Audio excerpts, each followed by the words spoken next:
based in several cities. It is operating in major metropolitan cities all around the world, representing the respective countries or the cities. Basically, what happens is this is an organization which has a membership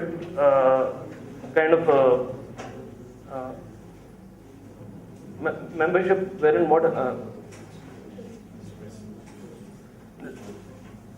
it's like membership board wherein a lot of executives, business executives, business people who want to trade from one city to another get rolled into that center, and they perform their business activities. So basically, it's a diverse array of state-of-art international trade services.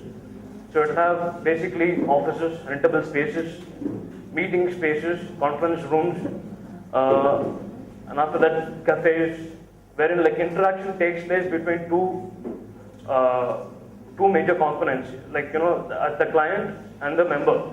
The member basically he wants to do business, and the client that he wants to invest in. Both of them might get to each other in this particular canopy, and the trade services and facilities will be provided for them to carry on their businesses. So basically, after 9/11, to be frank, like even a lot of us knew this name of WTC on and off. Like all of us got aware of what the World Trade Center was all about. And a lot of people around the globe got an awareness and they started knowing about what is the World Trade Center. To my knowledge, like I was thinking World Trade Center as a two twin towers, skyscrapers, or a normal IT office building, which is we're having typical floor plans and typical interiors. And in the exterior facade, there will be a lot of glass paneling. I thought that was a stereotype. Kind of an icon to describe a commercial or an IT building or something like that. But I wanted to somehow break the monotony, and I wanted to do something different, because World Trade Center it's in Spain, and it's not a skyscraper. It's just a G+7 complex of World Trade Centers, and the concept is it's like somehow defining Barcelona. Since it's a port city, the building is kind of looks like a boat or something like that, and somehow it is something different from what we saw for New York and other countries.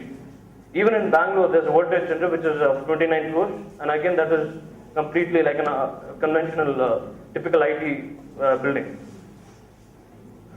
And this is my proposal for the World Trade Center for Kochi.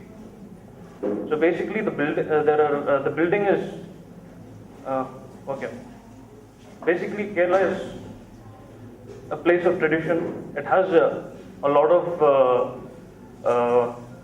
qualities in terms of vernacular. It has a strong traditions, and it has an identity.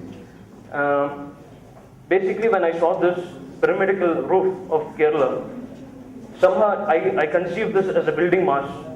But somehow I thought, like, if I do a IT building like this in a climate which is in Kochi, considering a building like this, there will be loft and it's inverted. So that's how I conceived the entire mass to be. And this is the master plan.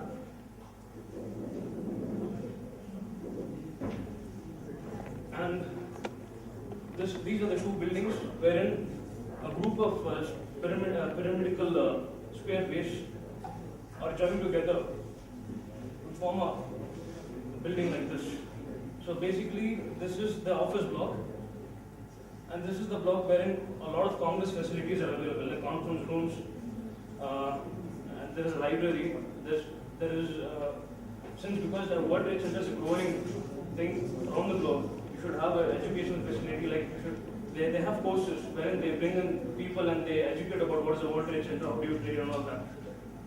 And this is the entire master plan wherein this is sitting in.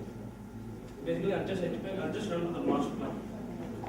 This is about 40 acres, located in Kamsheri, Kochi, and a lot of people, one of them explained what is the economic activities in Kamsheri. It's rapidly growing and all that. And it's very next to the biotech park infra. and this site was allocated for a trade center and exhibition center. So this is the main road which is coming from the national highway, state highway, and basically there are three categories of entries and exits. This area is proposed for an IT commercial building. This is for future expansion for World Trade Center if it grows, and this is proposed for an exhibition center. So this is the main entry to the site. So as soon as the person enters, he has a glimpse of these two neighboring towers. He gets to know that there's something special. Entries and exits, and this is basically for huge vehicles to load and unload the exhibits and all that. So this is a blown-up image of the scoped decent road. That is there's two WTC buildings, and there's the auditorium block. Floor plates.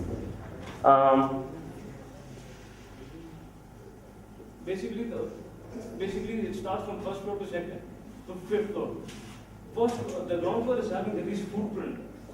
So because if I say footprint and if I increase, say more built, that is more built up space, more percentage of footprint don't go for future expansion.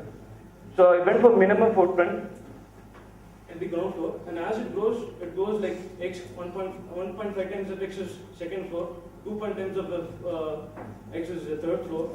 Again, it goes on to fifth floor.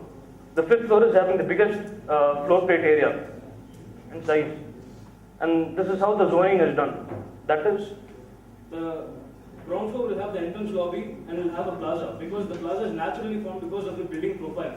Since it tapers, and there are two buildings which is in L shape, so there is nice chance for the public to gather and have a lot of activities in the plaza.